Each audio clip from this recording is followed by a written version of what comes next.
Coming up on episode 182 on our Finding Better podcast, Jenny Evans is joining me.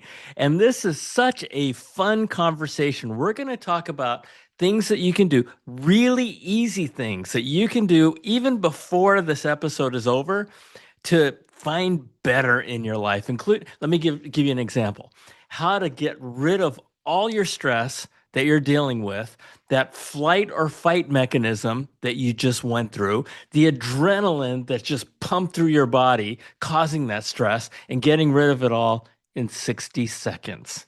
It is so cool. And she gives us tips on a number of different things that you can apply right away to your life. It's an amazing conversation. Um, Share this. Okay, here we go.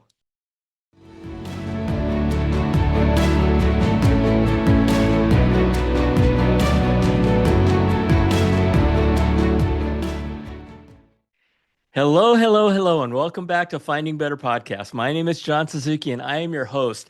And this is where we share real life experiences of people who have been there and done that in terms of living life. You know, it's all about life experiences and wisdom because sometimes the best path to success can be the one that somebody's already gone through, and you can follow. Today, I have Jenny Evans with me. And we're going to talk about finding better life. It's wonderful. All right. So who's Jenny? By the way, Jenny, welcome to Finding Better podcast. Oh, so glad to be here. And I just cannot wait for this conversation. We're going. We're going. This is going to be fun. So, okay. So, Jenny, you are a performance coach. You are a resilience expert. We're going to talk about this a lot because in the world that we're living in today, resilience is a muscle we're all going to have to grow, right? We're starting to experience that right now in the world that we live in. All right. She's also a speaker, and she's the woman who's going to help us understand how to stop white-knuckling ourselves through life. The idea is that most people are exhausted. I mean, life is exhausting, and they're not just tired, they're soul tired. We're going to talk about that too. A lot of us are stuck in a cycle of stress, second guessing ourselves, and feeling like we're running on empty while looking like we have it together. Sound familiar? So, Jenny has spent the last 20 years helping folks rewire the way they approach stress, energy, and confidence. We're going to talk about that too. Jenny, welcome. Welcome. I'm thrilled you're here. Yes. How much time do we have? We've got a lot on the agenda. Right? Right? And but here's the thing. Here's the thing. We're gonna go about 45 minutes, give or take. But here's the thing. The whole idea is giving folks listening one idea, just one. Because one idea and one takeaway can change a person's life. And we're going to talk about a lot. We're going to talk about a lot. So with that, all right. So let's talk about resilience. What do you mean by that? And what does that mean to people, everyone who's listening? Yeah. Okay. My relationship with resilience is maybe different with most people. So, my background is exercise physiology and performance psychology. So, I really come at resilience from a chemical, biological perspective. So, Ooh, stress is not just this thing that happens in your head. Stress is a chemical, biological event. Like within milliseconds of your body registering a stressful event, your chemistry changes entirely. Your body produces adrenaline and cortisol and right. noradrenaline. And it's these chemical changes that not only affect our biology, they also affect our psychology. And so I think so often we think, well, stress, it just happens in my head. This is more of like a mindset, Right. cognitive Right. issue. But it really all starts out as chemistry. And the mindset and cognitive challenges we have are side effects of those chemical changes. I've So, never heard that before. yeah, I'm yeah. sitting here listening to you going, why haven't I heard that? But it makes so much sense. It right? does. I And mean, the you just, problem is, yeah, right? when we're just trying to say, okay, I'm going to choose a different reaction to stress, or I'm just going to think positive thoughts, or I'm just going to work on changing my mindset. Yeah, that's me. And in high stress situations, that really doesn't work because cortisol actually turns off access to the advanced logical cognitive reasoning part of our brain and gives the complete keys to the kingdom to your primitive caveman brain that is just highly emotional and very reactive. And And survival. that's our It's survival. survival. Yeah. And so I'm all about we're going to do two things. We're going to optimize and change your chemistry and your physiology so that you don't have so many of these negative psychological side effects. Okay. And then we can also address things from a psychological perspective. But we have to start with the physiology and the biology first. That is so interesting because when you said adrenaline, right? I mean, adrenaline can hit you, you said in a millisecond, right? I mean, I mean, we've all experienced something that, I mean, maybe not very many of us have experienced lifting a car off of a friend or anything, but we've all experienced that adrenaline rush, and it happens in in a heartbeat. And when you said that, and all of a sudden I thought that moment changes everything about what I'm thinking. Absolutely. And that moment didn't start in my head, it started in my chemistry with adrenaline, right? Exactly. Exactly. Wow. Yeah. 64 years it took me to learn that. John was today years old when he learned that. Yeah. Wow. Wow. Yeah, so it's a very different approach. And I think one of the things that I love about this is not only is it more effective, your reaction is what I love. When people have the aha moment of, oh, you mean when I struggle with stress, this is not just a personal shortcoming. This is my biology, this is Right. chemistry, this is what is supposed to happen in my body. And it happens to absolutely everyone. And so it does kind of help you separate yourself from how you're dealing with the stress in your life. Because I think it's also so easy for us to start judging ourselves, which Right. doesn't add any more stress at all to the problem. Yeah. Where you just realize, oh, this is my chemistry and my biology doing its job. I have some basic understanding of how this works and how I can correct it. Yeah, and I can't wait to hear what you have to say next, right? Because as you were sharing this with everybody, sharing it with me, I actually felt some relief. I Mm-hmm. actually felt like, oh, this is going to be really interesting to learn more about because Yeah. maybe I can do something about it, right? Not Maybe, maybe. and You can I'm hoping you'll absolutely share do that. something Okay, about it. good, wonderful. So here we are, and wow,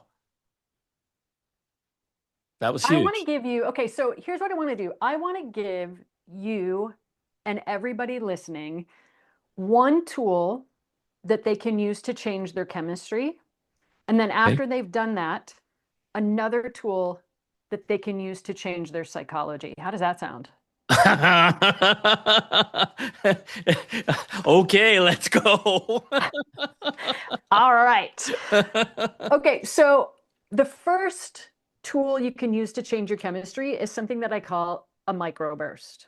A So, microburst. a microburst. Okay. The stress response is also called our fight or flight Yep. response. Yep. What fighting and fleeing have in common is it is a microburst of intense physical activity. And when adrenaline and cortisol are released, they do a lot of different things in the body. But one of the major things is they fuel your body for the intense physical activity of either escaping or fighting to the death, hopefully not your death. Right. And when your body experiences this short burst of intense physical activity, it's actually burning off that cortisol and adrenaline, and your body's producing things like endocannabinoids, endorphins, brain-derived neurotrophic factor, human growth hormone.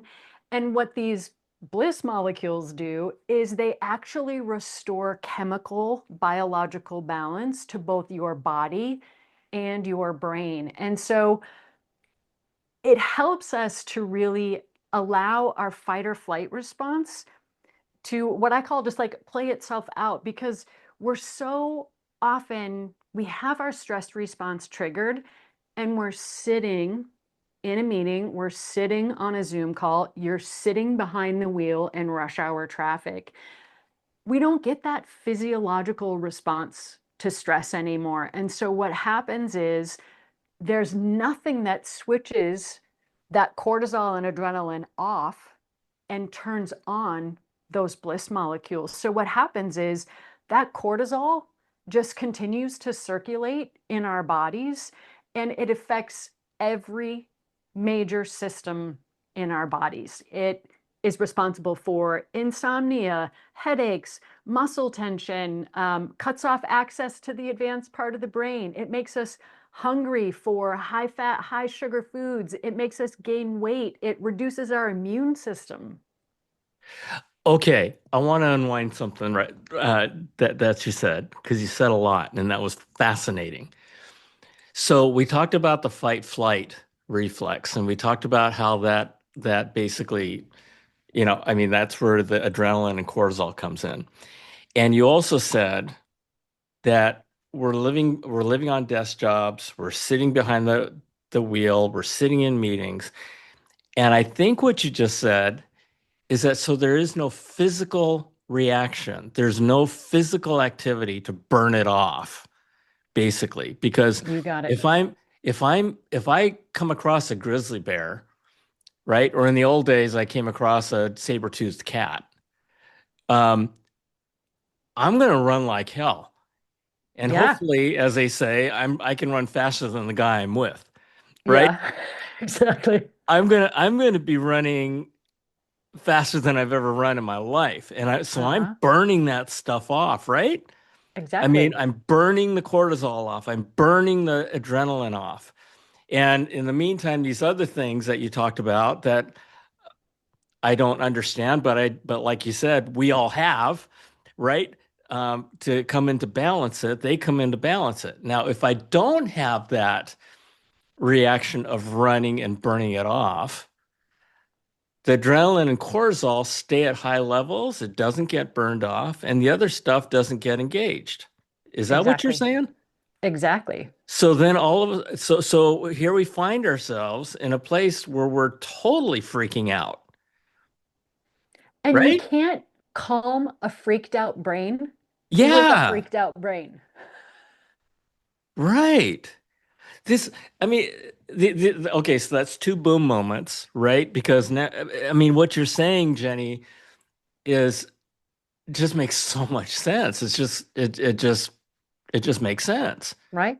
Science. It's science. Yeah. So, okay, now the next question is, what is a microburst in today's day and age? Ooh. So, I've done all the research on this, and it only takes 30 to 60 seconds of intense physical activity for your body to produce the bliss molecules, the good ones, And to okay? get back into balance. And get back into balance. And as long as you have your body with you and gravity's turned on, you have everything that you need. So let's just say, um, let's just say after this podcast, it didn't go well. And John, you're just like, that was the worst guest ever. This is a complete waste of my time. I'm so stressed out. As soon as the call is over, you stand up in your office there and you do some 30 seconds of squat jumps, and then you do 30 seconds of burpees.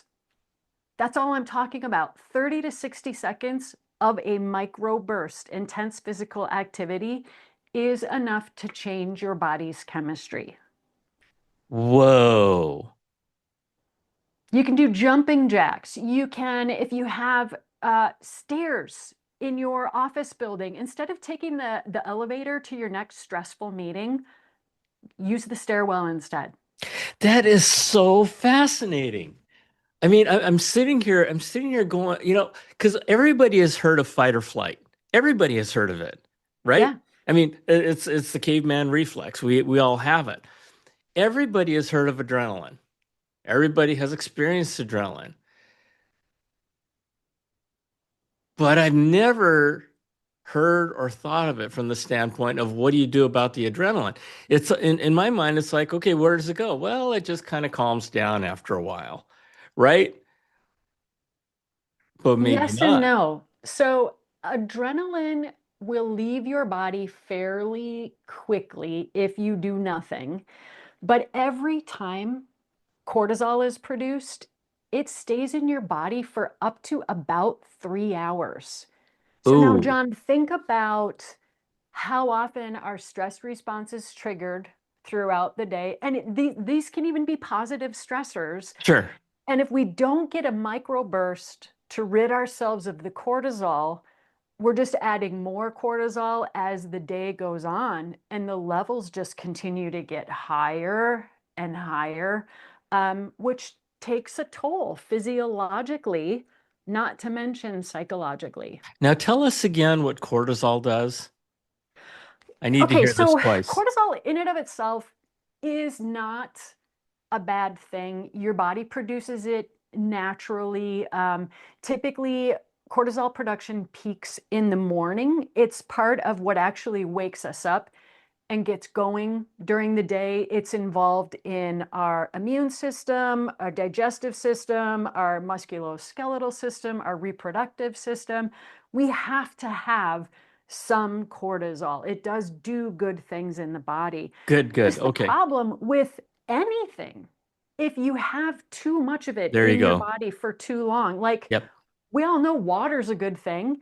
It is possible to have too much water, so it's Yeah. all in how much you have. So just in our now fast-paced environments where information is coming at you, the speed of technology of the timelines of product launches and reorganizations of it's just this constant stream of cortisol, and so many of us don't respond to stress physically, and so we're just stewing in these high levels of cortisol, which then go on to affect how we think, how we feel, how we sleep, what we eat. It literally affects everything.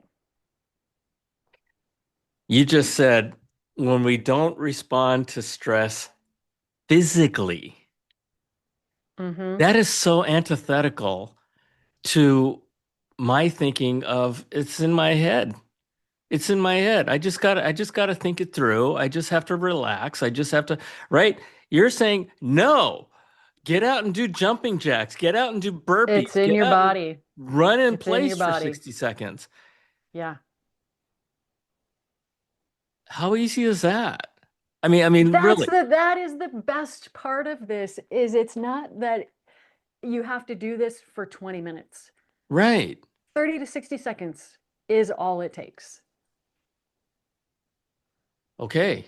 All right, I folks. mean, John, in my life as a speaker, this plays itself out all the time. So I used to live in Minneapolis. Everything was a direct flight. So flying for me used to be super low stress.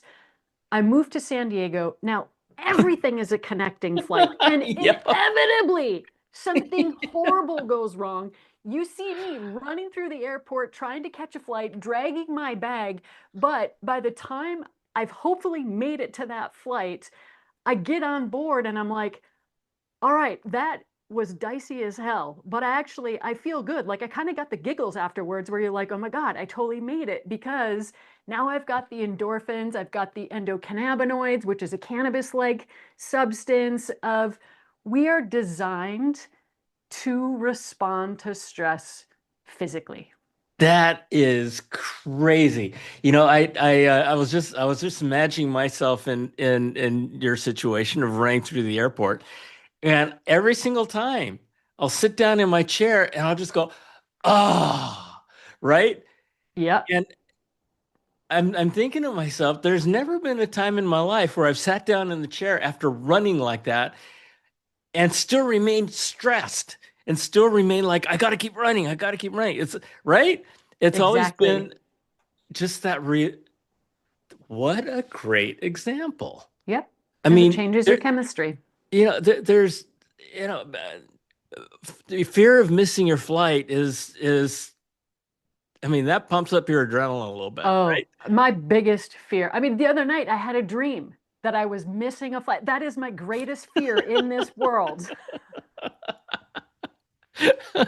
And so, yeah. And by the way, Jenny and I both live in San Diego, which is why I laughed when she says, "Now I'm in San Diego and everything's a connecting flight." Oh, It's so it's a true. nightmare. It's so It's a true. nightmare. Wow, what a great example. All right, um, so folks, you just got that is crazy when you find yourself, and this is my takeaway, Jenny.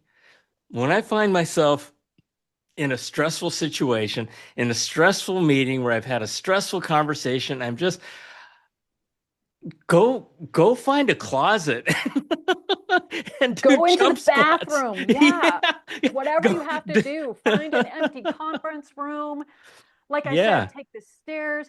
And even if you can't do it immediately, remember that cortisol is going to linger in your body for 3 hours. So as soon as you can take care of it, find a moment to just step away, elevate that heart rate, challenge your muscles for just that short little bit, and that's all you need to do. I mean, if you have to do push-ups under your desk, I mean, Yeah, you, yeah, there's the wow. Okay. Boom. yeah. All right, Okay, you Jenny. want to talk about the psychological one that you can use too? Absolutely. Okay, and I think you're gonna love this since this is what so much of what you talk about um, is there is a very strong connection between people who are clear on their sense of purpose and their level of resilience. That purpose is a buffer against stress, and for even from a physiological perspective, when you think about your purpose and your beliefs, when you write about it, when you talk about it, your brain also produces another set of chemicals and hormones that really help to bring that advanced part of your brain online. So, primitive caveman brain is really all about that's your fight or flight response. Hmm. Advanced brain, which is really your neocortex, which grew over the top of the primitive brain, that part of your brain's superpower is survival for what? Knowing that what Ooh. you're doing on a daily basis, the stress, the to-do list, the work, the overwhelm, the pushback, when you know what you're doing has meaning and significance, you're going to respond very differently to that stress if you have no idea why you're doing these things, or you're just on autopilot, or you're doing things that you think you're supposed to or you should. So being really clear on what is my purpose, but I think that's a really overwhelming, stressful question for a lot of people. It certainly is. So, how I like to break it down is starting to get clear on what are your beliefs, and not from the perspective of like your political beliefs or things like that, but just the the things that you in your soul know to be true. So for instance, I'm just going to share one of my beliefs, and actually I have my beliefs printed out and I keep it where I work as a reminder to help me make the right decisions, to have confidence, to have courage. So one of my top beliefs is I believe in taking risk, trying new things, and continuing to learn and grow. So as an entrepreneur, when I'm faced with yet another problem in my business Right. or something unexpected pops up and you're like, I don't know how to deal with that. What am I supposed to do? Instead of just throwing up my hands and saying, well, I don't know, I quit. What I reflect on is I believe in trying new things. I believe in taking risk. So figure it out as you go. Try that thing without necessarily knowing how it's all going to turn out. So what it does is create a lot of confidence and clarity that I think sometimes people are like, you know what? I wish I had a roadmap for my Hmm. life. You don't really need a map. What you need is a compass. What's going to guide you? What's going to give you direction? So it's it's more important. It's not about what am I doing? It's about why I'm doing it. So, all right. I think about when we're talking about beliefs, that is really hard. That is really hard. And the fact that you wrote them down on a piece of paper where you can take a look at them and have them in front of you all the time is brilliant. It's Well, because absolutely brilliant. it takes, I'm not gonna lie, it takes work to actually uncover your beliefs because one, Totally. it's not something that a lot of us were taught how to do. Two, our beliefs can and do change throughout different stages Right. of Right. our lives. Right. Um, and so questions I like to ask people to help them start to uncover because you don't create your beliefs. It's something that you really uncover. You Yeah. already have all of the answers inside of you. You have everything that you need. And so, what I like to do is to ask people, okay, I want you to think about either a day or moments that you've had where these are just, you're like, oh, that was such a great moment where I felt alive. I felt energized. I felt that what I was doing had meaning and purpose. I was fired up. My soul was on fire. Or when am I most proud of myself, of who I am? And when you start thinking about, okay, for me, John, I am not my best self when I'm sitting at my laptop doing emails, writing blog posts. That stuff kills my soul. My very best days on this planet are when I get to stand in front of an audience and share things that has the potential to change people's lives. There is almost nothing better. There's almost nothing better. Like that is where I am just in the zone. I feel proud of how I showed up. I feel like I am making a difference to people, but also I am taking risk. I'm standing on a stage in front Oh of God, millions of yes. people, right? Yeah. Trying something new. Like I very rarely give the same keynote over and over again because I'm always tweaking it to like, how can I make this even more powerful so that not only do people not just have like an aha moment about stress being in their body, Hmm. I also want them to be like emotionally moved, where they're like, Oh, totally. that was an Yeah. inflection point in my life where I started thinking differently, I started acting differently, and it changed everything. thinking differently and acting differently changed everything. Is that what you just said? Mm-hmm. Talk about how acting differently changed everything.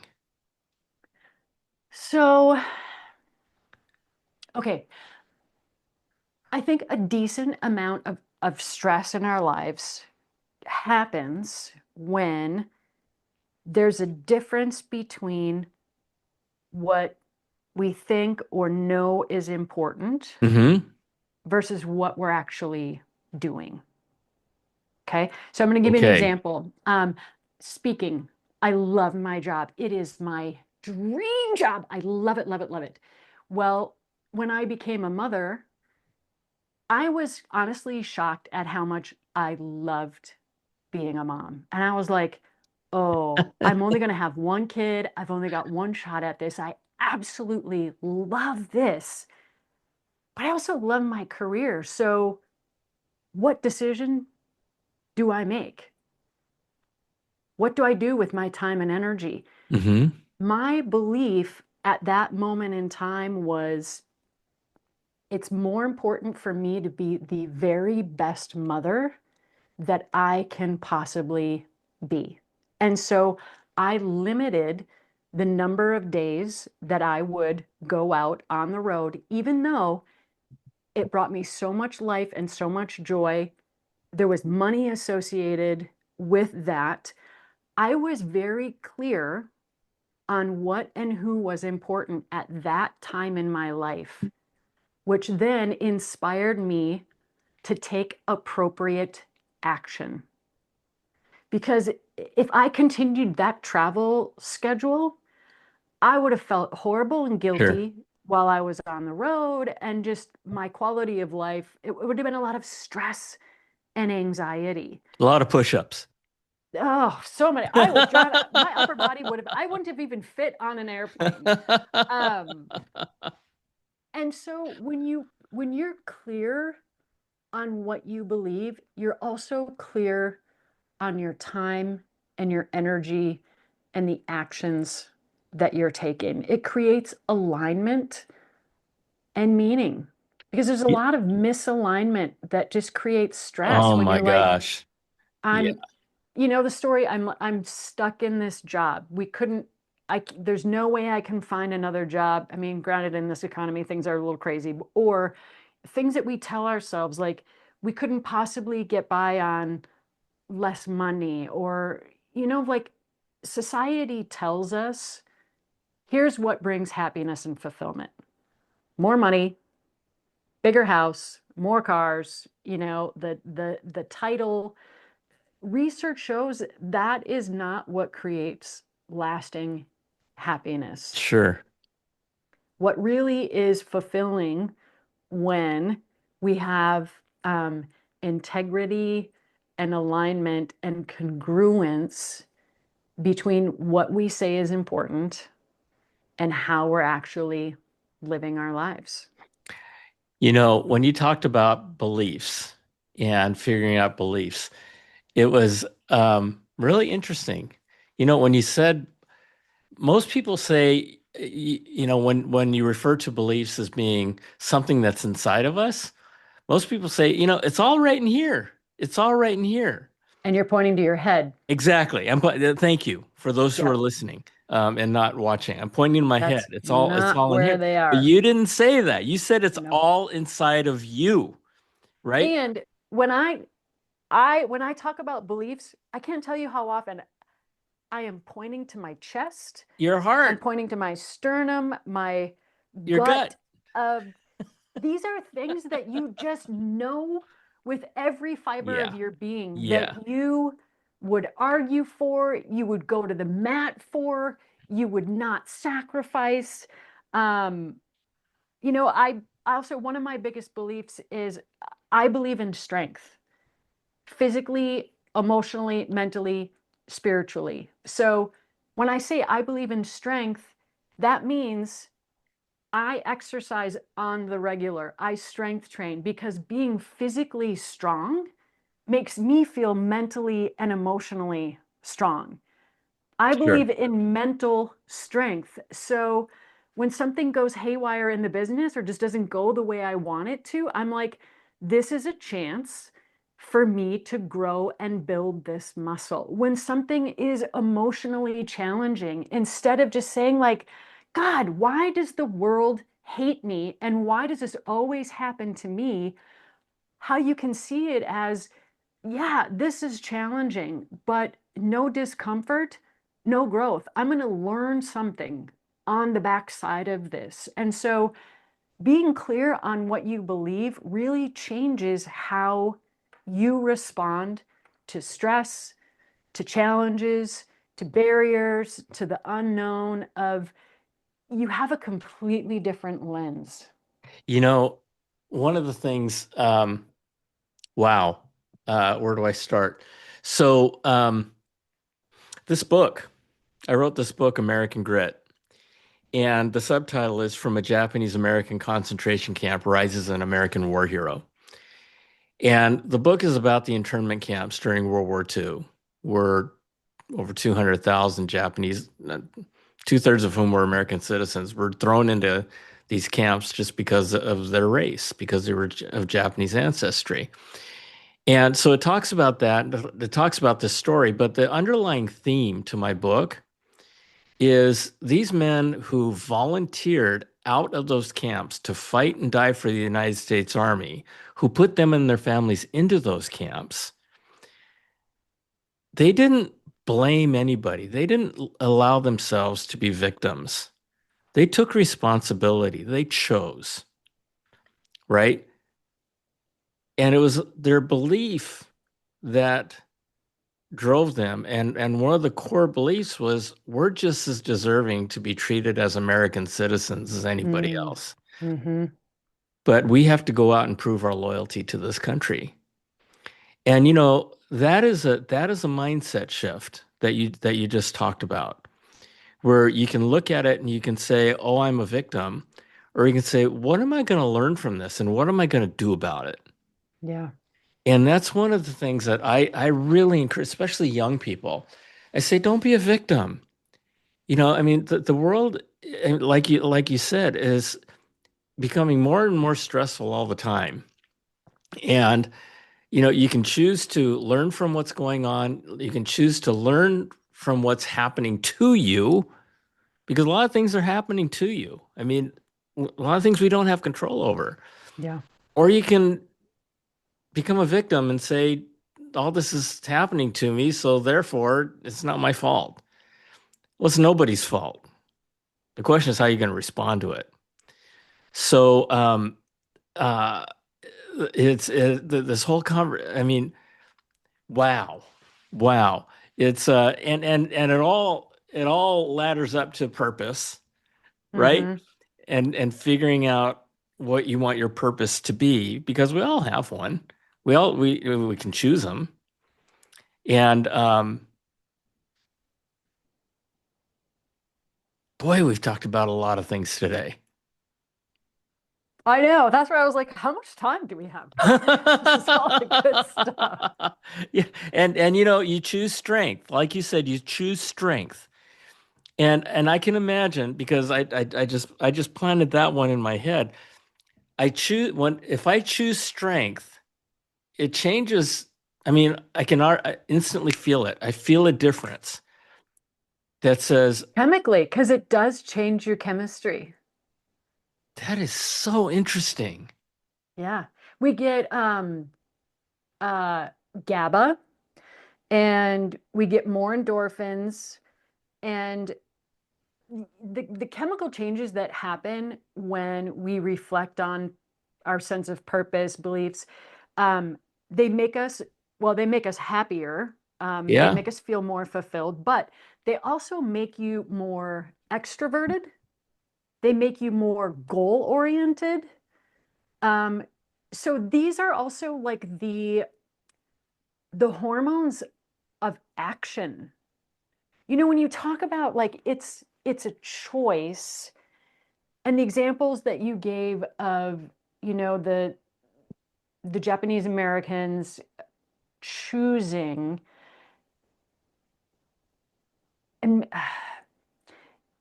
Choosing to do something sometimes about it. it's almost sometimes it's not even a choice because it comes from just that deep sense of knowing You're that this right. is what I have to do.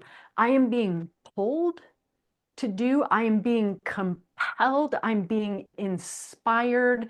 I'm, you know, versus trying to force yourself to do something, trying to push yourself to do something. Um, when you tap into the power of your sense of purpose, that is the most powerful source of energy that we possess as human beings. But I also want to say, like, it doesn't necessarily have to be one big purpose. Like, we can also break it down into the present moment for John, us having this hour together. I was very clear that my purpose for the hour that we're together is I don't want to have an agenda, but also like I prepared for this, but I just want to show up and have just like an authentic conversation with you, hopefully share some things that might help some people. That has been my purpose for this past hour. Then in the next hour, what is my purpose for the hour after that? What am I doing? So it can be these in the moment things as well as like zooming out to this overarching thing. Um, I find that this took me years to figure out my purpose in one sentence, but it's good. Are you Go ready for it. for it? Yeah. Okay, this just summarizes me and what's important. My purpose is to help myself and others push the envelope and enjoy what's inside of it. That's pretty cool. And what that looks like on a daily basis changes. Depending if It to- I'm with a one-on-one coaching right. client, if I'm in front of an audience, if I'm with my daughter, if I'm with my wife, if I'm with a friend, but it all informs how I show up and Right. the decisions I'm going to make and the confidence and the courage to do it. And I love how you broke it down.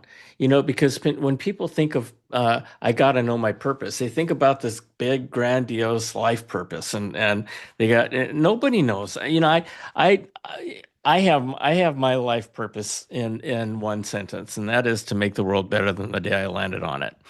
Mm, And but what you talked about was what I will refer to as micro purposes. And one of the things that we talked about a little bit earlier is that purpose drives focus. I mean, at least that's what I interpreted some of these things. yeah. As I think about my purpose is to buy a car, right? I mean, I need a new car. That's one of the purposes that I'm driving towards is to get a new car. When I'm thinking about that, I mean, I'm pretty focused and I'm excited and I'm working towards it. And it's like, okay, I got this thing that I want to do. And then I get the car, and then okay, done. Okay, what's next? And Hmm. and it's uh, that what's next? A lot of times, people. I mean, I can look at that question, what's next, as being a very negative question from the standpoint of happiness. If you can't be happy with what you have, you're going to have a hard time finding happiness, right? But from the standpoint of purpose, that what's next is a very powerful question, Yeah. right? Just like you And said. yeah, a clue that because again, this is not easy. A clue that I like to give people to look for is here's a little hint is that your purpose and your beliefs are oftentimes bigger than just yourself. It's about influence. And I don't want to like influence kind of sounds big, but just like how are you affecting the people and the things that you really care about? Hmm. So it's oftentimes it's not just about us, but it's how are we influencing and helping other people and how that makes us feel and who we become in the process of expanding beyond ourselves. And serving others. Hmm. And Because serving also others. the stress response shuts us inside of our own little head and our own little world. And we're like, oh, this sucks. Everything's terrible. The world is against me because it's about your own protection and survival. But Hmm. when you get that perspective of there's a whole big world out there, and there's a lot of people that have it worse than I do. And how can I be of service? That changes your entire perspective from this is just about me to this is actually a lot bigger than me. And I gotta believe too that it changes your body chemistry, Yeah, it is. right? That's the GABA, the endorphins. Right? And it goes, it goes from I'm pointing at my head and my brain to your heart. I Hmm. mean, that's what that is kind of the feeling that I have when I go from focusing on me to focusing on others. And how can I help others? This whole podcast is about helping others. Yeah, It's all about, and that's why you and I are here, is hopefully something we've talked about in terms of the experiences that we've had will help somebody out there. And I mean, you've helped me. I mean, uh, thank you for that. same. Yeah, Yeah. yeah, it's really cool. It's really cool. Gosh, I'm gonna this is one I'm gonna rewind and listen to a few times because you've given us a lot. I want to talk about one last thing though. Okay. What you got? I want to talk about confidence has a formula. Mm, And you say, and you probably learned it backwards. yes. Okay, let's talk about confidence and learning backwards and set us in the right set us right. Yes. Most of us think that we have to wait until we feel confident in order to take action. But what research shows is that confidence happens as a result of taking action. So you take action, and that's what builds and creates confidence. Confidence, Why don't we know this? I know. Oh my gosh. Oh yeah, we all think, well, I gotta wait for confidence in order to Become take confident. action. And you just said you gotta take action in order to become confident.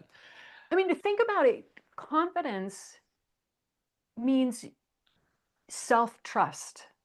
Yeah. How do you build trust with anyone? That's not automatically given to you. You have to earn it. How do I create Yes, self ma'am. trust?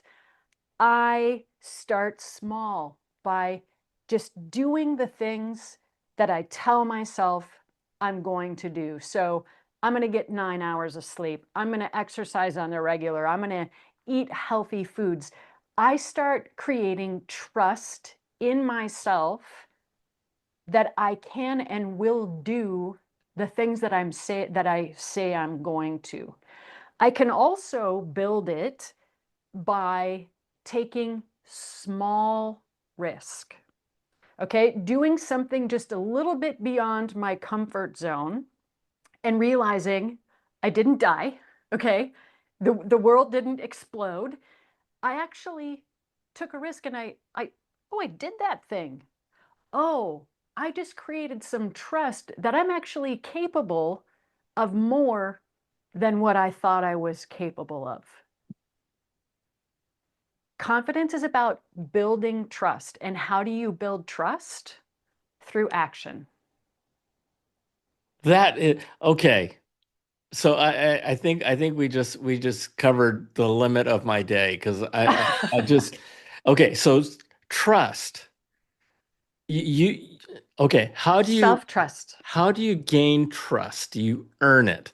You think, Hmm. I think about how do I gain the trust of how do I gain your trust? How do I gain the trust of my family? You earn it. You earn it after demonstrating that you are trustworthy. I have never heard about how do you learn to trust yourself. You earn it. I've never Hmm. heard that before. Yeah, And yet it's another one of those boom moments. It's like, wow, that makes a lot of sense, right? yeah. And And I think the other thing is if I take a risk and it doesn't end positively, but I'm going to learn exactly, something from that. exactly. And also, now I have more skills and I have more knowledge. So that's another way that I can trust myself, There you that I go. have the skills and the knowledge to figure it out, to try.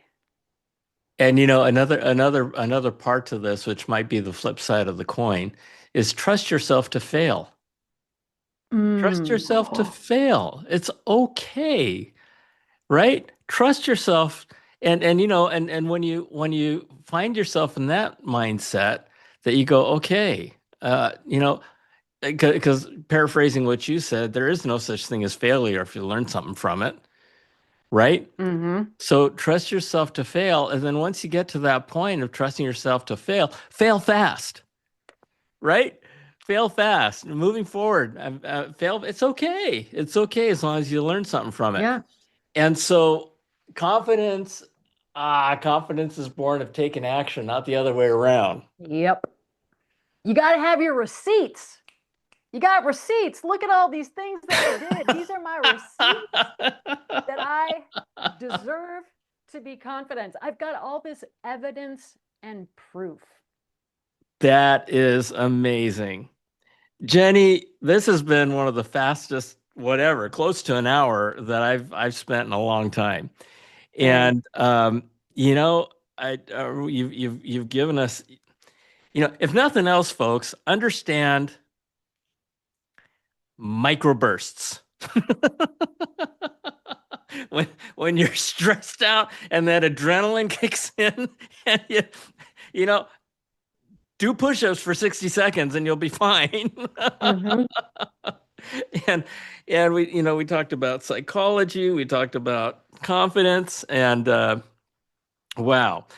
All right, Jenny, I want you to help everybody understand what they can do to learn more about you, how they can reach out to you, um, and then I want you to close us out.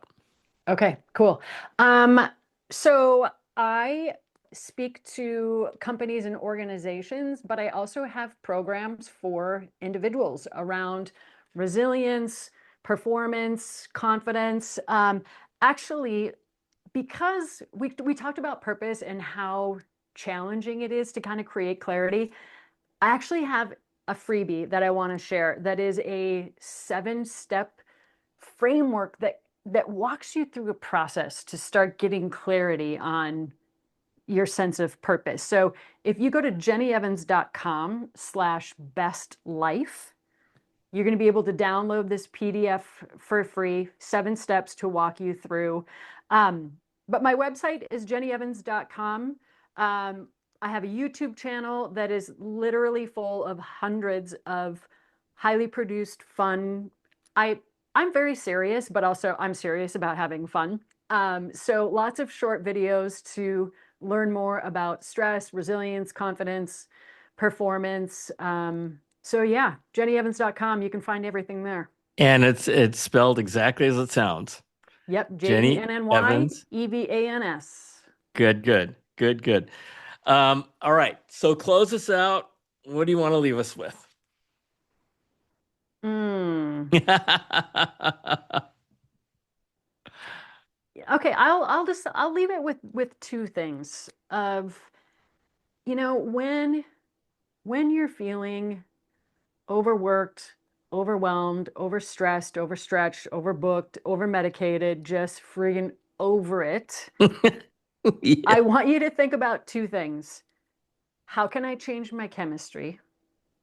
Okay, so that's 30 to 60 seconds. Mm, And then I also want you to think about your sense of purpose, because you can be confident and resilient without having everything all figured out. yep.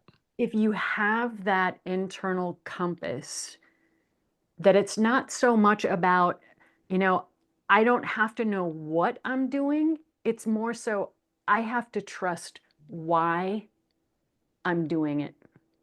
And when you know your why, the how is just a minor detail. There you go. There you go. All right. All right. Jenny, this has been so much fun. Thank you Such for a joining pleasure. me. Yeah, yeah. Folks are gonna get folks. Well, folks are gonna. There's some folks that are gonna start doing a lot of push-ups. That's for sure. And and taking action, and just understanding what you talked about today with chemistry and so forth is just mind-boggling and incredibly easy. It's not even simple. It's beyond simple. It's easy, Mm-hmm. right? Yeah. So Yep. thank you for joining me. God, I love you. God bless you. Thank you for sharing your life with us. Everybody out there, share this, and help people do push-ups. Help people take action. Help people find their purpose. And it's all about finding better, right? And helping others and being of service to others.